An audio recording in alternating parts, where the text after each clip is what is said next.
は長谷川の72分の1スケール航空自衛隊救難捜索機 MU2S の仮組みを行います。 MU2S？ 結構古そうなキットですね。そうそう、最初に発売されたのは1973年くらいかな。結構前ですね。1991年には MU2A としても再発売されているのだ。 MU2J っていうのも発売されてるんですね。 MU2J は超動タイプなのだ。ビジネス機なんですね。三菱とかヤマハのマーキングがついているんですね。こちらは後に航空自衛隊の飛行点検機としても再発売されているのだ。なるほど、今も販売されているんですか？残念ながら今は定番品ではないのだ。たまに限定でカール版が出るくらいなのだ。つまり非定番品というわけね。定番品だった頃の古いパッケージにはお得なおまけがついていたのだ。おまけ？ MU2S と直接関係があるかは不明だけど、ウィリス MB ジープが付属していたのだ。ウィリス MB ジープ？同社のミニボックスシリーズのものかしら？多分それと同じものなのだ。さすがに 37mm 砲はついていないけど確かにお得ですね。実際に航空自衛隊で使われていたのかな。 MU2J にはおまけはついてないの？牽引車がおまけでついているみたいなのだ。両方ともおまけがついていたわけね。そうなのだ。ところで MU2S ってどんな飛行機なんですか？ MU2S は三菱重工業が製造した小型ビジネス機 MU2 をベースにした航空自衛隊向けの捜索救難機なのだ。日本初の本格的な小型ビジネス機ですね。海外の航空ショーでは0戦を作った三菱のビジネス機として注目されたみたいですね。 MU2 には救難捜索機の MU2S のほか胴体延長型の MU2J もあるのだ。ふむふむ。 MU2 の開発は1956年にスタート。戦後初の本格国産ターボプロップ機として三菱が挑んだのだ。世界市場を見据えた高性能小型機を目指したわけね。1963年に試作機の MU2A が初飛行。その後アメリカ向けの MU2B とともに量産されたのだ。短距離離着陸が可能で速度も時速500キロ超えだったんですね。 MU2A は民間のビッグ輸送、医療搬送、航空測量など幅広く活用されたのだ。海外にも輸出されましたね。アメリカではムーニー社やロックウェル社と提携して販売されていたのだ。ふむふむ。シュッとした T 字尾翼とずんぐりした胴体のバランスが絶妙なのだ。そして航空自衛隊に MU2S として採用されるのね。防衛庁向けに開発された MU2D をベースに捜索救難任務向けに改修されたのが MU2S なのだ。民間型との違いは？救難信号を受信する装置、観測窓、レーダー、物資投下用ドアなどが追加されているのだ。まさに海のレスキュー隊って感じですね。2008年に惜しまれつつ退役したのだ。約40年も活躍していたわけですね。 MU2 シリーズは航空自衛隊だけじゃなく陸上自衛隊にも採用されていたのだ。陸自だと LR1 ですね。これは MU2C をベースにした連絡偵察機で観測窓やカメラを搭載して災害偵察や高級幹部の移動に使われていたのだ。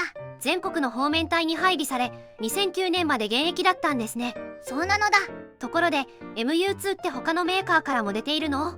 国産機ということで日本のメーカーを中心にいくつか出ているのだ。とはいえ数も少ないので他の縮尺もお願いします。最初に出したのは大滝で1963年となるのだ。純国産機と書かれてますね。このキットは1971年頃まで発売されていたみたいね。カナダのパラマウントにも OEM されているわけね。そして1973年に今回紹介する長谷川のキットが発売されるのだ。前述通り MU2S と MU2J が販売されたわけね。このキットは2024年に限定でカール品としても再販されているのだ。割と人気の機体なのかしら。144分の1スケールでもいくつか出ているのだ。ふむふむ。 A&W モデルスから MU2S と LR1 の2種類が出ている。レジンキットのようですね。その他に F トイズからも MU2S と LR1 の2種類が出ているのだ。こちらはプラッツからも出ているみたいですね。まずはパッケージ内容を確認するのだ。よろしくお願いします。パッケージイラストは海上を飛行中の MU2S なのだ。背景の船は海上保安庁の巡視船とかかしら。では中身を開けていくのだ。まずはイエローのランナーが2枚、チークのランナーが1枚なのだ。それと透明パーツが1枚、デカールも付属してるのだ。そして組み立て説明書と塗装指示もちゃんと入ってるのだ。マーキングは1種類。航空自衛隊救難教育隊で浜松南基地なのだ。機体番号がいくつかありますね。部品点数は全部で54点。ジープの部品はカウントしてません。そこそこ部品点数はありますが、簡単に形になりそうですね。それじゃあいよいよ仮組みに入るのだ。長谷川の72分の1スケール航空自衛隊救難捜索機 MU2S レビューしていくのだ。最初に操縦席なのだ。ふむふむ。操縦席は4パーツのみ。座席と一体になった床に計器パネルと操縦輪が2つつく構成なのだ。操縦輪をつける前にデカールを貼る必要があるわけね。そうなのだ。パイロットは2名付属していますね。操縦席は簡素な作りなので乗っていただいた方が良さそうですね。次はエンジンですね。エンジンは全部で4パーツ構成。左右の胴体に全面パーツを貼り合わせ内部に時空気を仕込むのだ。総発機だから2セット作るわけですね。その通りなのだ。次はプロペラですね。プロペラは3枚プロペラとスピナーの2パーツ構成。これも2セット用意するのだ。了解です。続いて主翼水平尾翼胴体の組み立てに入るのだ。いわゆるしの字ですね。まずは胴体から。胴体は左右分割の2パーツ構成で最初に窓パーツを仕込むのだ。それから操縦席を挟み込んで貼り合わせるわけですね。そうなのだ。胴体のモールドはどんな感じ？繊細な凸モールドになっているのだ。主翼はどうですか？左右上下貼り合わせの2パーツ構成で翼端に造層を取り付ける構造なのだ。先ほど作ったエンジンもここで取り付けるのだ。モールドは胴体と同じく凸ですか？その通り、主翼も凸モールドになっている。次は水平尾翼ですね。左右それぞれ1パーツで胴体に差し込む構造になっているのだ。ここは標準的な作りですね。続いてクリアパーツと足回りの組み立てなのだ。ふむふむ。風防は1パーツで開閉の選択はできない。胴体左右には観測窓も取り付けるのだ。透明度は良好ですね。問題なしなのだ。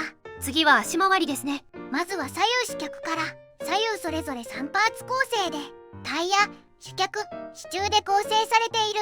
出来上がりはこんな感じですね。先脚は3パーツ構成。先脚本体とタイヤ、胴体に接着するカバーがあるのだ。最後に細かいパーツですね。胴体右側にアンテナを取り付けるのだ。なるほど、細かいながらも雰囲気が出そうですね。では終わりに総評なのだ。今回は長谷川の72分の1スケール航空自衛隊救難捜索機 MU2S を仮組みしてみたのだ。仮組みしてみた感想はどうだった？幽霊な造形や全体のフィット感は良好で初心者にも取り組みやすいキットと感じたのだ。隙間ができるところはあるの？エンジンナセルと主翼の合わせ部分かな。そこまでひどいわけではないけど気になる人は調整が必要かもなのだ。操縦席は簡素ながらそこそこの内容なのだ。その反面キャビン内部は全く再現されていないので窓から覗いた時に少し寂しい印象になるのだ。透明パーツが綺麗だから余計に中が見えてしまいますね。とはいえ特徴的な形状の飛行機をとてもうまく再現しているのはさすが長谷川なのだ。今でも限定でカールで再販されているのも納得ですね。ちなみにウィリス MB ジープと並べるとこんな感じ。簡単なジオラマを作ってみたくなるのだ。最近出た限定でカール版には MU2J のおまけだった牽引車が付属しているみたいですね。そうみたいなのだ。情景的にはそちらの方が正確なのかもしれないね。ではでは動画を最後までご視聴していただきありがとうございますなのだ。チャンネル登録と高評価をお願いしますなのだ。次回以降も飛行機プラモデルのレビューを続けていくのだ。ではバイバイ。